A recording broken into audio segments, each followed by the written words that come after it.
नमस्कार, कशा आहात आपण? आजच्या व्हिडिओमध्ये आपण खूपच छान छान महत्त्वाच्या टिप्स आणि ट्रिक्स पाहणार आहोत. नक्कीच व्हिडिओ शेवटपर्यंत पहा. आवडल्यास मित्रपरिवारासोबत शेअर करायला विसरू नका. इथे आपली पहिली टिप अशी आहे की लहान मुलांचे जे कपडे असतात ते थोडेफार जरी टाईट झाले की त्यांना खूप जास्त त्रास होतो. अगदी जसं की आता हे इलास्टिकच्या पॅन्ट असो किंवा इतर कोणता इलास्टिकचा कपडा हा जर टाईट झाला तर मुलांना खूप जास्त त्रास होतो, लाल होतो तो भाग. तर असा आपण जर एखादा कपडा घेऊन आलो थोडासा टाईट होत असेल तर त्यासाठी काय करायचं जेणेकरून मुलांना त्रासही होणार नाही आणि आपल्याला देखील अगदी वेगळा कपडा घ्यायची गरज पडणार नाही. तर इथे पहा काय करायचं, कसं मोठं भांडं घ्यायचं. जो पॅन्टचा आकार आहे त्यापेक्षा थोडंसं आपल्याला मोठ्या आकाराचं भांडं घ्यायचं आहे. काहीही तुम्ही इथे वापरू शकता आणि त्याला आपण हे कपडा असा घालणार आहोत आणि रात्रभरासाठी आपल्याला हे असंच ठेवायचं आहे. जास्त वेळ नसेल तर 1-2 तासासाठी का होईना ठेवून द्या आणि तुम्ही पाहताल की यामुळे आपला जो कपडा आहे तो असा प्रमाणात थोडासा लूज होतो.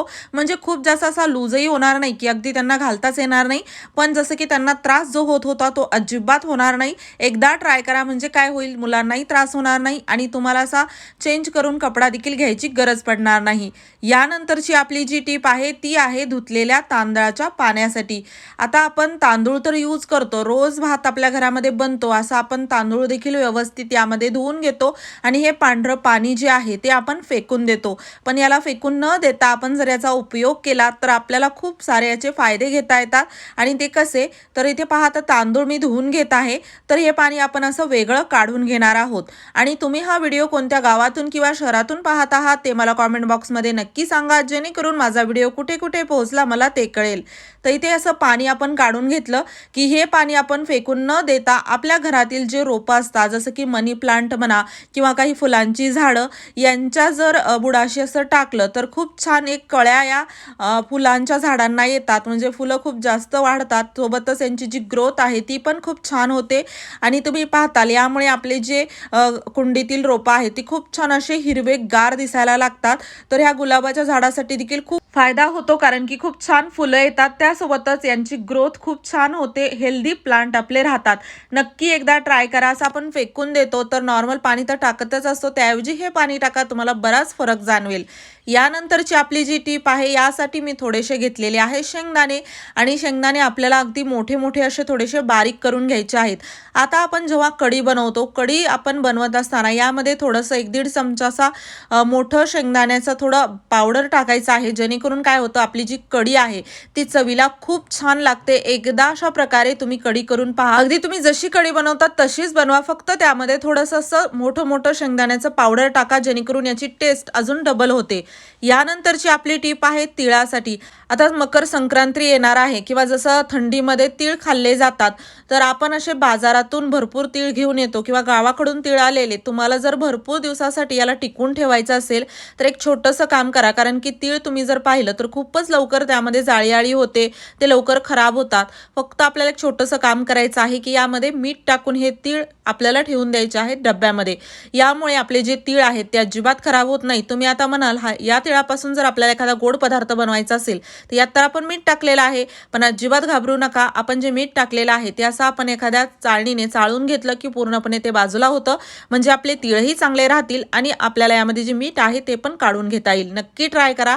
यानंतरची आपली जी टीप आहे चिकटपट्टीसाठी. चिकटपट्टीचा वापर आपण कधी करत असतो तर त्यावेळेस आपल्याला खूप मोठा प्रॉब्लेम येतो की यामध्ये जो समोरचा कट केलेला भाग असतो तो आपल्याला दिसून येत नाही आणि त्यासाठी आपल्याला बराच वेळ यामध्ये घालावा लागतो. तर त्यावेळेस आपल्याला एक पेन्सिल घ्यायची आहे आणि पेन्सिल फक्त चिकटपट्टीवरती अशी एकदा फिरवा गोलाकारात आणि ज्या ठिकाणी तुम्हाला अशी थोडीशी रेष जाणवेल त्या ठिकाणी आपण जी पेन्सिल आहे ती अशी थोडीशी फिरवून घ्यायची आहे. तर तुम्ही पाहताल त्या ठिकाणी एक प्रकारची अशी एक लाईन तयार होते काळसर चिकटपट्टीच्या अगदी कट केलेल्या भागावरती आणि आपल्याला सहज दिसून येतो की इथे याला असं आपण सहज काढू शकतो.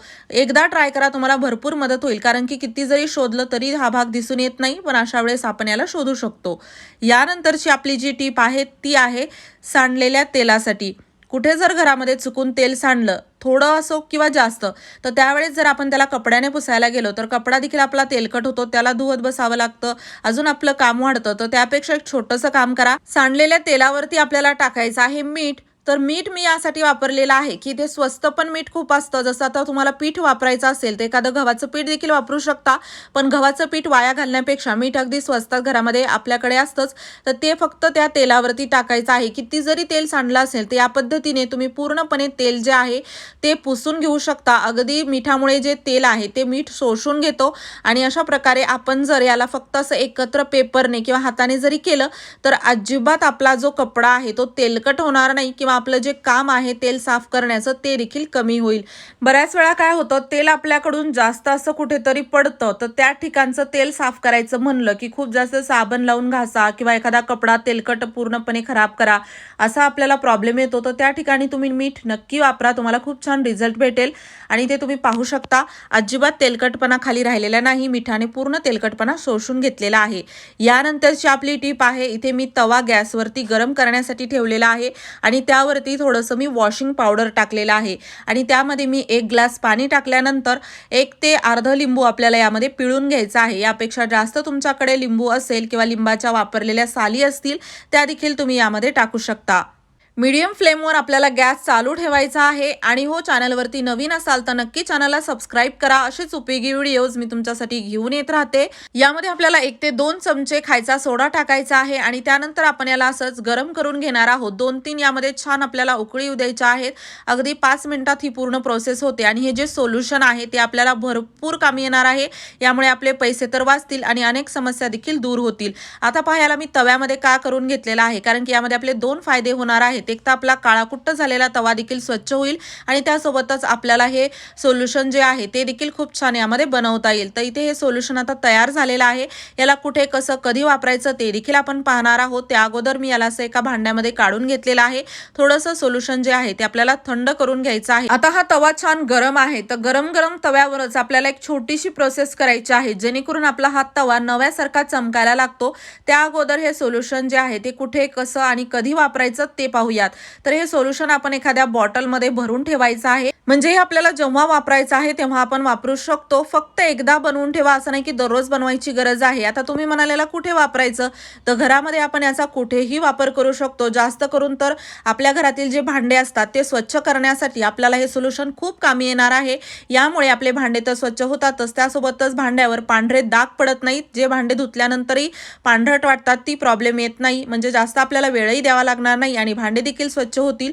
त्यासोबतच इथे पहा, आता तवा हा गरम आहे, तर गरम तव्यावरच आपण एक घासणी घेऊन हे सोल्युशन घेऊन थोडंसं हलक्या हलक्या हाताने चोळून याला घेणार आहोत.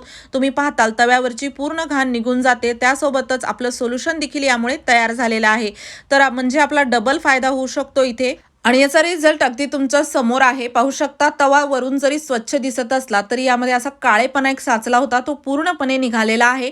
आणि आता हे जे सोल्युशन आहे ते आपण पाहूयात की आपले भांडे जे आहे त्यासाठी कसं कामी येऊ शकतं. बऱ्याच जणांना भांड्याच्या साबणाची ॲलर्जी असते, त्यांच्या हाताला खास सुटते किंवा हात जे आहे ते लाल होतात. तर हा जो प्रॉब्लेम तुमच्यासोबत होत असेल तर तुम्ही हे सोल्युशन वापरा, जेणेकरून तुमच्या हाताला काहीच प्रॉब्लेम होणार नाही आणि कितीही भांडे धुतले तरी त्यावरती पांढरट डाग जे दिसतात ते देखील डाग राहणार नाहीत.